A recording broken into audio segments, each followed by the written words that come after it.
Hello everyone. तो ये lecture जो है कंटिन्यूड लेक्चर है हाइपोथेसिस टेस्टिंग का। तो हम लोगों ने यहाँ तक देख लिया था, मतलब हम लोग समझ गए थे कि कैसे कब क्या नल हाइपोथेसिस है, H1 क्या है, H0 क्या है, वगैरह वगैरह। Now we will go through the scene one. आप लोगों को याद है बुक वाला सीन वन? केस वन क्या था? केस वन ये था कि जो प्रोफेसर थे, जो प्रोफेसर थे, किन्हीं ने सजेस्ट किया था कि न्यू बुक को लेना है, न्यू बुक को लेना है ना। तो उसमें हम लोगों का म्यू का रेटिंग क्या था? 5.2 से ऊपर था। और जो H0 था हम लोगों का म्यू की रेटिंग क्या थी? Less than equal to 5.2। Less than equal to हम लोगों ने क्या लिखा है? बाउंड्री कंडीशन हम लोगों का नल हाइपोथेसिस में लगता है। बाउंड्री कंडीशन नल हाइपोथेसिस में लगता है। अच्छा, मैं पहले बस ये बता दूं, ओवरव्यू में देना क्या चाहता हूँ कि सीन वन में हम लोगों ने कैसे किसी को रिजेक्ट किया हाइपोथेसिस को। हम लोग इस पूरे अभी लेक्चर में क्या करेंगे, कैसे हम लोगों ने किसी को रिजेक्ट किया या एक्सेप्ट किया, रिजेक्ट या एक्सेप्ट कैसे कर रहे हैं हम लोग, ये मैं ओवरव्यू देना चाहता हूँ पहला। दूसरा, फिर मैं यहाँ पे आऊँगा, फिर हाँ, बेसिकली कि आपका आपका ये क्या है, हाइपोथेसिस टेस्टिंग स्टेप्स क्या होता है, और based on hypothesis testing steps एक क्वेश्चन हम लोग देखेंगे, एक क्वेश्चन हम लोग देखेंगे। ये ओवरव्यू रहेगा इस लेक्चर का, ठीक है। बस हाँ, तो जल्दी मैं बताता हूँ इसमें। तो रिजेक्ट और एक्सेप्ट हाइपोथेसिस हम लोग पहले ये देख रहे हैं। तो पहला हम लोग सीन ले रहे हैं जिसमें हम लोगों के प्रोफेसर ने एक बोला था कि म्यू 5.2 से ऊपर होना चाहिए अगर न्यू बुक को प्रपोज करना है, क्योंकि null hypothesis less than equal to 5.2 था। अब देखिए हुआ क्या है सिनेरियो में कि मीन तो उसका 5.2 था, लेकिन अपन को प्रूफ करने के लिए देखिए मीन रेटिंग 5.2 थी, and when you get the extreme value of 7.2, which extreme value? New book के लिए एक्सट्रीम वैल्यू 7.2 अगर आ रही है तो इसका मतलब क्या हुआ? That may be due to the luck. तो luck factor always play a role in particular ratings and all that. Luck factor को हमेशा लेके चलते हैं हाइपोथेसिस टेस्टिंग में। नो एक्सेल ना सैम्पल जो हम लोगों ने क्या किया, हम लोगों ने क्या किया, देखो ये मेन रेटिंग थी आपका, हम लोगों ने एक्स बार निकाला sample of 50 students who have rated, जो जिन्होंने 5.2 रेटिंग करी थी उस पर्टिकुलर ओल्ड बुक के लिए 5.2 की रेटिंग, हम लोगों ने उसमें से 50 का सैंपल लिया। मान के चलो उसमें से 3000 लोगों ने रेटिंग की होगी, हम लोगों ने 50 का सैंपल लिया और हम लोगों का एक्स बार आया 5.68।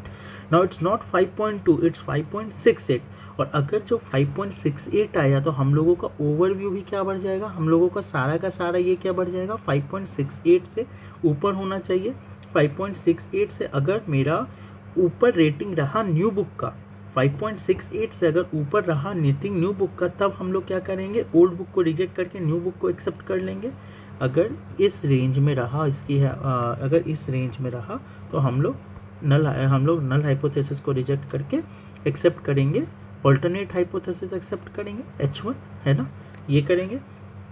तो अब हम लोग देखिए कैलकुलेट कैसे कर रहे हैं, ठीक है। अब वही हम लोग को करना है, rejecting null hypothesis when it will be rejected when p is greater than 5.68, when probability 5.68 से ग्रेटर होना चाहिए। अब हम लोग ये कैसे कैलकुलेट कर रहे हैं ना, अच्छा देखिए यहाँ पे हम लोग अच्छा आपको मैंने एक फॉर्मूला बताया था, याद है, remember, t is equal to, T जो n-1 डिग्री ऑफ फ्रीडम के लिए हम लोग निकालते थे, t n-1 is equal to x bar minus mu upon S upon root under N, और z का फॉर्मूला ये होता था z is equal to x bar minus mu upon sigma by root under N is equal to z। इसको back of the mind रखिए। अब इसको back of the mind रखिए। अब कंडीशन क्या दिया हुआ है, एक्स बार क्योंकि हम लोग सैंपल के लिए कैलकुलेट करें, sample should be greater than equal to 5.68, given that ये पॉपुलेशन वाला है ना 5.2, पॉपुलेशन है ये 5.2, ठीक है, ये एक्चुअल वाला 5.2 है। Mu is equal to 5.2, population we are giving 5.68 से ग्रेटर होना चाहिए, क्योंकि सैंपल में हमारा क्या आया था 5.68, एविडेंस देने के लिए 5.68 से ग्रेटर होना चाहिए। अब हमने दोनों साइड म्यू डिवाइड किया, समझिए, उस S by root under N कर दिया दोनों साइड। तो ये किस चीज़ का फॉर्मूला आ गया, आप देखो गौर से, तो ये Tn-1 हो गया। तो ये जो हो गया probability Tn-1 greater than equal to ये पर्टिकुलर चीज़ आ गई। अब हम लोग इसको कैलकुलेट करेंगे। देखिए यहाँ पे ना एस की वैल्यू सर ने 1.953 ली थी। I am not pretty able to recall like if it he has calculated somewhere और if he has given somewhere और taken it from for the reference. तो 1.953 हो गया, है ना, 1.953 हो गया, रूट अंडर 50 ये हो गया। जब हम लोगों ने कैलकुलेट किया तो अगर P T N minus one probability is greater than 1.73 है ना, तो हम लोग इसको बोलेंगे तब हम लोग एक्सेप्ट या रिजेक्ट करेंगे। Let us check. तो ये जो है टी एन माइनस वन, ये जो है टी एन माइनस वन 1.5, अब बस इस पर भी फोकस कीजिए, इस पर भी अब फोकस कीजिए। इसको हम लोग कैलकुलेट करेंगे। डिग्री ऑफ फ्रीडम हमारी कितनी थी, अगर हम लोग सैम्पल साइज 50 लिए तो डिग्री ऑफ फ्रीडम 49 हो गई, डिग्री ऑफ फ्रीडम 49 हो गई। तो अगर हम लोग कैलकुलेट, वैसे तो आपको चार्ट के थ्रू कैलकुलेट नहीं करना होगा, आपको एक्सेल के थ्रू कैलकुलेट करना होगा। और जब आप इस चीज़ के लिए ये फॉर्मूला लगाएंगे, टी डिस्ट वाला फॉर्मूला लगाएंगे आप इसको एक्सेल में, या तो सर आपको वैल्यू दिए रहेंगे, आपको उसको टेंशन करने की ज़रूरत नहीं है। जब आप एक्सेल में ये फॉर्मूला लगाएंगे, तो इसकी वैल्यू आती है 0.044, पी की वैल्यू आती है 0.044, ये ध्यान रखिए, ठीक है। तो 0.044 ये ध्यान रखिए, ठीक है। तो ये दिया रहेगा, ये पर्टिकुलर चीज़ आपको दिया रहेगा। आपने यहाँ तक कैलकुलेट किया कि कितना आ रहा 1.73, इसके बाद की वैल्यू जो है सर दिए रहेंगे, टी डिस्ट ऐसे करके कुछ दिए रहेंगे कि इसकी वैल्यू है आपकी 0.044, मतलब पी की वैल्यू ऐसे करके कुछ कि पी की वैल्यू 0.004, इस तरीके से करके इस पर्टिकुलर चीज़ के लिए दिया रहेगा। जब यहाँ पे दिया रहेगा तो अब ये चीज़ आपके पास आ गया। अब क्या है आपके पास, P की वैल्यू है 0.044 और आपका लेवल ऑफ सिग्निफिकेंस क्या था, 5% था। 5% मतलब अल्फ़ा अगर 0.05, अगर अल्फ़ा 0.05 है और P की वैल्यू 0.044 है, ठीक है, तो आप क्या करोगे, आपका ये जो P वैल्यू है वो अल्फ़ा वैल्यू से कम है, ये जो P वैल्यू है वो अल्फ़ा वैल्यू से कम है, तो हम लोग इसमें क्लेम को एक्सेप्ट करेंगे। In the sense the new book text book will be preferred that claim is statistically significant, we will write it down like this. अगर मेरा अल्फ़ा वैल्यू 0 मतलब 95% कॉन्फिडेंस लेवल से मैं कैलकुलेट कर रहा हूँ और अल्फ़ा वैल्यू तो उसके लिए 0.05 होती है, फिर और मेरी P वैल्यू अल्फ़ा वैल्यू से कम आ रही है, P वैल्यू जो है वो अल्फ़ा वैल्यू से कम आ रही है 0.044 या कुछ भी कम हो, 0.049 भी रहे, तो हम लोग इसको ऐसे लिखेंगे, क्लेम मतलब जो ऑल्टरनेट हाइपोथेसिस है हमने उसको क्या किया, हमने उसको एक्सेप्ट कर लिया। The new text book will be preferred, तब तो न्यू टेक्स्ट बुक प्रीफर हो जाएगा। तो हम लोग क्या करेंगे, switch to new text book. But अगर मान के चलिए कि वहीं पे हम लोग अल्फ़ा 0.01 ले लेते है ना, अल्फ़ा मेरी वैल्यू रहती कि नहीं मेरे को 99% कॉन्फिडेंस इंटरवल चाहिए और 0.01 ले लेते और मेरी ये वैल्यू कितनी आई है 0.044, तो क्या हो जाता, तब हम लोग क्या कहते, no we don't want to take, why because this P value is greater than alpha value, तो इसके कारण से हम लोग इसको रिजेक्ट कर देते और हम लोग कहते इन्फरेंस क्या होता है, do not reject H not at 1% level of significance, ठीक है ना, but we can reject it 5% level of significance, 1% level of significance. तो फिर यहाँ पे बोलते that claim is not statistically significant, इस केस में हम लोग बोलते क्लेम इज़ नॉट ज़रूर लगाना है, नॉट स्टैटिस्टिकली सिग्निफिकेंट, ठीक है।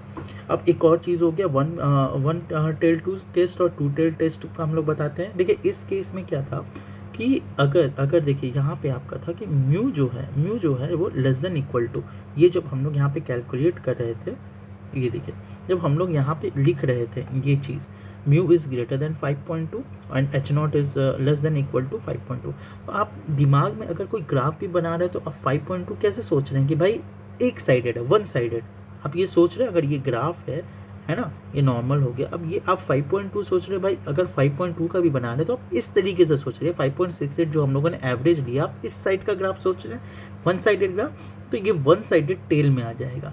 लेकिन अगर आप इसमें देखिए एक कंडीशन जो हम लोगों ने थर्ड कंडीशन लिखा था कि h1 is mu is not equal to 5.2 and h not mu is equal to 5.2, है ना, ये हम लोगों ने जो थर्ड कंडीशन लिया था, 3 सिचुएशन हम लोगों ने प्रीवियस लेक्चर में किया था, 3 सिचुएशन में तीसरा सिचुएशन में बोल रहा हूँ।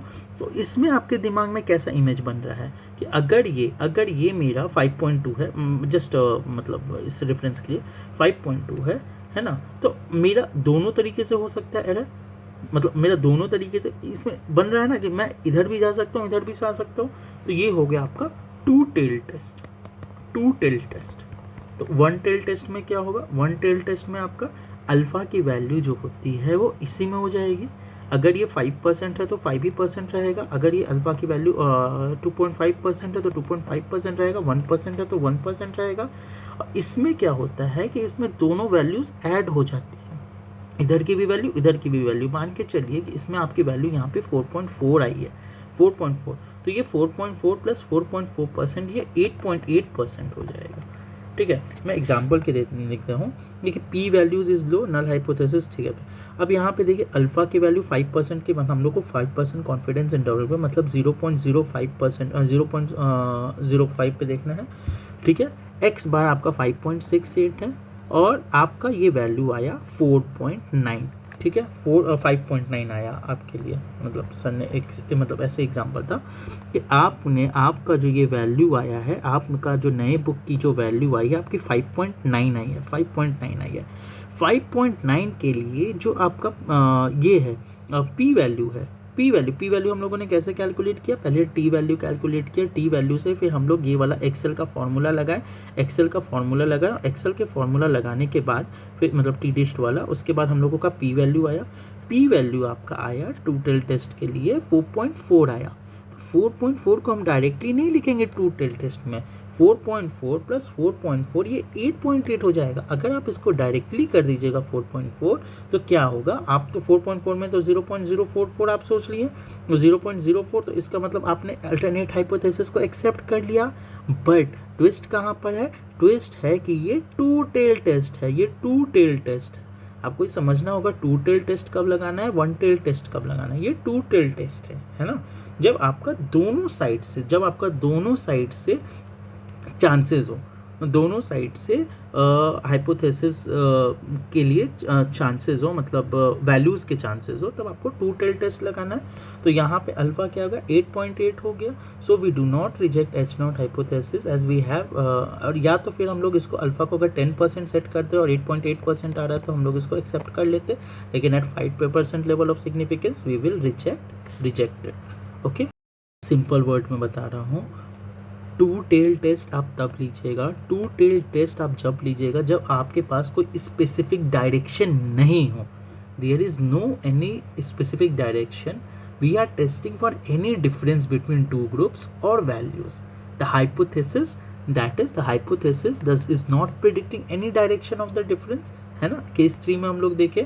और वन टेल टेस्ट आप तब लीजिएगा, take one tail test when like you are looking for a difference in, when one tail test आप कब लीजिएगा, when you are looking for the difference in one direction difference. ठीक है, ये बहुत ही सिंपल वे में था। टू टेल टेस्ट कब लेना है, वन टेल टेस्ट कब लेना है, एक दो क्वेश्चन सॉल्व कीजिएगा, अपने आप ही समझ मतलब आने लगेगा। अब ये देखिए हाइपोथेसिस टेस्टिंग स्टेप्स है। सबसे पहले आपको स्टडी द प्रॉब्लम एंड मतलब प्रॉब्लम आपको अच्छे समझना पड़ेगा, वो किसी भी चीज़ के लिए होता है। फिर frame the hypothesis, first in English आप पहले फ्रेम कीजिए, फिर आप स्टैटिस्टिकल टर्म्स में फ्रेम कीजिए। फिर हम लोग को अल्फ़ा फिक्स करना है, 1%, 5%, 10%, जनरेट एविडेंस थ्रू एलिमेंट और statistic, generate evidence, then we will look into the direction. अगर मान के चलिए कि हम लोगों ने एविडेंस किया, मतलब जनरेट किया, और वो डायरेक्शन ऑफ H1 में नहीं है, मैंने बताया था ना, अगर आपने बोला कि भाई मेरा तो 5.5 से ज़्यादा है ये रेटिंग इस बुक की, लेकिन आपका एविडेंस ही 4 आया रेटिंग, और ओल्ड बुक का 5.2 है पहले से ही, तो आप क्या करेंगे, that is not in direction of H0, तो हम लोग को स्टॉप करना पड़ेगा, है ना। तो मतलब that is not in direction of H1, मतलब H0 की डायरेक्शन में, तो हम लोग को स्टॉप करना पड़ेगा। अगर वो H1 की डायरेक्शन में है तो फिर हम लोग पी वैल्यू को फाइंड आउट करेंगे। पी वैल्यू कैसे फाइंड आउट करेंगे, अभी बताया था। पहले हम लोग मतलब जिस हिसाब से सर्कमस्टांसेस रहेंगे, मतलब कभी कभी जेड वैल्यू भी कैलकुलेट करना पड़ता है, तो टी वैल्यू वाले से एग्जाम्पल बताया था। टी वैल्यू मैंने कैलकुलेट की, फिर मैंने क्या किया, पी वैल्यू कैलकुलेट किया, फिर कंपेयर किया, है ना। अब कभी कभी आपका जेड वैल्यू से भी कंपेयर करना रहता है। मैं अभी एक क्वेश्चन ले लूँगा तो क्लियर और हो जाएगा। फिर if the p value is low, if the p value is low the null hypothesis must go, है ना, जो अल्फा से अगर कम है तो p value the null hypothesis must go. If the p value is low your claim is statistically significant and but if the p value is high the claim is not statistically जो the sorry I should not write like this, अगर कुछ भी terminology गलत हो गया तो that will be not good. So if the p value is low your claim is called statistically significant. ठीक है. नाउ एक क्वेश्चन हम लोग लेते हैं. तो स्टेप 1 अभी वो क्वेश्चन पूरा यहाँ पे मेंशन नहीं है, लेकिन आप समझिए कि हम लोगों ने ऑल्टरनेट हाइपोथेसिस, मतलब पहले हाइपोथेसिस को पहले इंग्लिश में लिखा, फिर अब वहाँ से ऑल्टरनेट हाइपोथेसिस और हाइपोथेसिस हम लोग सेट करेंगे. ठीक है. तो हम लोग पहले H1 क्या है, number of unsatisfied customer is below 7.5%. Process देखिएगा कैसे हो रहा है. Number of unsatisfied customer is below 7.5% और H0 क्या हुआ, number of unsatisfied customer is not below 7.5%. अब इसमें बताइए कि ये 1 टेल टेस्ट होना चाहिए या 2 टेल टेस्ट होना चाहिए. ऑब्वियसली ये 1 टेल टेस्ट हो जाएगा. क्यों 1 टेल टेस्ट हो जाएगा, क्योंकि मतलब सिमिलरली एक डायरेक्शन में हमको बता रहा है, राइट. तो इसी तरह आपको भी मतलब इमेजिन होने लगेगा कि क्या ये 1 टेल टेस्ट है कि 2 टेल टेस्ट है. ठीक है. तो अब यहाँ पे H1 क्या है, P is less than 0.0075, the number of unsatisfied customer is below 7.5%. तो ये हो जाएगा. H0 क्या हो गया, P इज ग्रेटर देन वो 0.075. H0 आपका ये हो गया. हम लोगों ने अल्फा की वैल्यू सेट कर दी, दैट इज 5%. 0.05 के लिए हम लोगों ने सेट की है. ठीक है. तो ये हो गया. नाउ वहाँ पे जो क्वेश्चन था उसमें दिया हुआ था कि 23 कस्टमर अनसेटिस्फाइड है, इस तरीके का कुछ दिया हुआ था. अमॉन्ग द सर्वे ऑफ 400, है ना, the manager which has received among that 23 customers are unsatisfied. तो इसमें हम लोगों ने पी हैट निकाला. पी हैट निकालेंगे, देखिए वही बता रहा हूँ कि डिफरेंट कॉन्सेप्ट जो अभी तक हम लोग पढ़े, पी हैट और पी वाला पॉपुलेशन वाला, पापा सन वाला कॉन्सेप्ट याद होगा, पापा एंड सन वाला कॉन्सेप्ट. पापा पैरामीटर्स में क्या क्या आता है, पी, एंड आपका इसमें क्या आता है, पी हैट, फिर इसमें म्यू आता है, इसमें क्या आता है आपका एक्स बार. ठीक है ना. पापा एंड सन वाला आपको कॉन्सेप्ट याद होना चाहिए. तो जब हम लोग यहाँ पे देख रहे हैं तो ये पी हैट आएगा, क्यों, क्योंकि हम लोग सैम्पलिंग ले रहे हैं, सैम्पल का ले रहे हैं. तो 400 तो आपका इंटायर पॉपुलेशन है, 400 सैम्पल था. तो 23 उसमें से भी हम लोग 23 का सैम्पल है, 23 आउट ऑफ 400. ठीक है. तो मतलब 23 अनसेटिस्फाइड कस्टमर है, 400 सैम्पल है. तो ये कितना हो गया, 0.0575 हो गया. ये किस डायरेक्शन में है, 0.0575. अगर हम लोग चेक करें तो ये आपका देखिए, हम लोग यहाँ पे क्या कह रहे हैं, हम लोग हाइपोथेसिस प्रूव करना चाहते हैं कि ये लेस देन 0.075 है. तो अगर ये वाला चीज़ 0.075 से लेस है कि नहीं है, अगर लेस है तो इसका मतलब इनडायरेक्शन है. इनडायरेक्शन है तो फिर हम लोग का चौथा स्टेप क्या था, जब हम लोग जनरेट एविडेंस किए, फिर हम लोग देखें कि इंडायरेक्शन है कि नहीं है. जब हम लोग का इनडायरेक्शन में है, इनडायरेक्शन में, तो हम लोग प्रोसीड करेंगे. हम लोग को अब क्या फाइंड आउट करना है, पी वैल्यू फाइंड आउट करना है. 6th स्टेप पे जाएंगे. 6th step. अब पी वैल्यू भाई कैसे फाइंड आउट हो, हम लोग को तो अब पी वैल्यू कैलकुलेट करना. पी वैल्यू देखिए, ये पी वैल्यू वो पॉपुलेशन वाला पी वैल्यू है, डोंट गेट कन्फ्यूज. ये पॉपुलेशन वाला पी वैल्यू है ना, पॉपुलेशन पैरामीटर वाले में याद है ना, पॉपुलेशन वाला पी वैल्यू है वो, उससे कन्फ्यूज मत हो गया. अब हम लोग को देखो, हम लोग का इंटेंशन क्या है, हम लोग को पी वैल्यू कैलकुलेट करना. पी वैल्यू हम लोग कैसे यहाँ पे कैलकुलेट करेंगे, यहाँ पे तो देखिए पी हैट वाला दिया हुआ है, तो Tn-1 वाला फॉर्मूला एकदम ध्यान दीजिए, क्योंकि Tn-1 वाला फॉर्मूला 1 वाला फॉर्मूला क्यों नहीं लगा सकते यहाँ पे, वो एक्स बार के लिए था ना. X bar is equal to x bar करके जो था फॉर्मूला, याद होगा, अभी जस्ट कराया था. एक्स बार और फिर म्यू वाला, इसके लिए वो फॉर्मूला था. इस दोनों पैरामीटर के लिए पापा से कहाँ गए, पी हैट और म्यू, और ये हो गया आपका पी, सॉरी ये पी हैट नहीं है, ये पी हो गया, ये पापा, ये पी हो गया, ये पी हैट हो गया, और ये हो गया आपका एक्स बार. इस दोनों के लिए वो Tn-1 वाला 1 वाला फॉर्मूला था, है ना. इस वाले के लिए फिर अपन z वाला करके लगाएंगे, z वाला ऐसे काम करेंगे. ठीक है. अब हम लोग क्या करेंगे, यहाँ पे कैलकुलेट, इससे z वैल्यू कैलकुलेट करेंगे. z वैल्यू का यहाँ पे पिछले लेक्चर्स में मैंने आपको बताया था, याद हो तो. z वैल्यू कैसे कैलकुलेट करते थे, P hat minus P upon root under P into 1 minus P by N. z value को कैलकुलेट किया. फिर यहाँ पे नॉर्म डिस्ट की आपकी वैल्यू दी रखी होगी, नॉर्म डिस्ट की आपकी वैल्यू दे रखी, जो भी आपका z वैल्यू होगा, नॉर्म डिस्ट वहाँ पे ऐसे दे रखा होगा, और इसकी वैल्यू आती है आपकी, इसकी वैल्यू आती है आपकी अराउंड 5.0.575 ऐसा करके कुछ आता है आपका. ठीक है. और अगर ये आई एम नॉट प्रिटी श्योर, यहाँ पे शायद ये मैंने लिखा नहीं है इसको सही से। 0.04 और 0.07 जेड वैल्यू, आई थिंक ये जेड वैल्यू आपके 0.04 या पी 0.04 आ रहा है। लेट मी, आई थिंक यहाँ पे मैंने क्लियरली मेंशन नहीं किया है, लेकिन मैंने इन्फ्रेंस दिया था कि not rejecting null hypothesis, not reject null hypothesis. इसका अगर इसका मतलब है कि मेरी जो पी वैल्यू है ना वो क्लेम से ज़्यादा आ रही होगी, मेरी जो पी वैल्यू है ना, पी मतलब प्रोबेबिलिटी वाली पी वैल्यू क्लेम से ज़्यादा आ रही होगी। क्लेम क्या था कि वो लेस देन होना चाहिए 0.07, जो क्या वैल्यू थी 0.075 वाली, है ना, 0.075 से वो ज़्यादा होनी चाहिए, ऐसा कुछ था, ठीक है। तो ये जो मेरी क्लेम वाली वैल्यू है ना वो ज़्यादा आ रही होगी, जिसके कारण से सर ने बोला है कि ये नॉट रिजेक्ट नल हाइपोथेसिस, ठीक है ना। तो ये था वन ऑफ द, इसमें आप मतलब अप्रोच देखिए, अप्रोच क्या था, अप्रोच बहुत सिंपल है।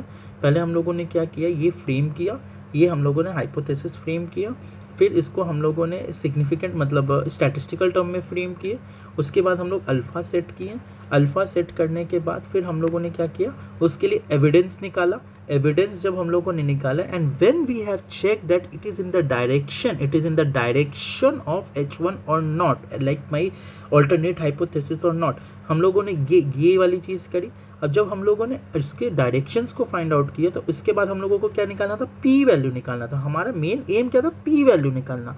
अब पी वैल्यू का रूट क्या है निकालने का, ये पहले देखिए, क्योंकि हम लोग पी हैट वाले फॉर्मूला वो कर रहे हैं, क्यों पी हैट वाले से कर रहे हैं, क्यों एक्स बार और म्यू से नहीं कर रहे हैं, क्योंकि क्वेश्चन ही वैसा था ना।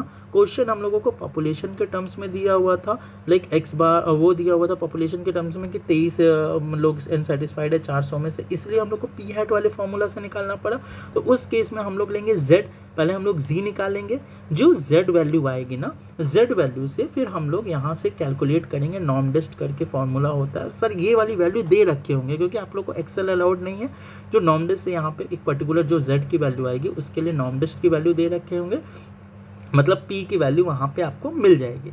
जो p की वैल्यू जो भी मान के चलिए XYZ मिला आपको, जो भी XYZ मिला, आप उसको चेक कीजिए, वो आपके जो अल्फ़ा लिया था 0.05 या 0.01 या 0.01 या 0.1 या 10% मतलब उसके लिए, तो वो उससे लेस है कि नहीं। अगर वो नहीं लेस है या मतलब, तो उस हिसाब से फिर अपना इन्फ्रेंस दीजिए कि नॉट रिजेक्ट नल हाइपोथेसिस और रिजेक्ट नल हाइपोथेसिस।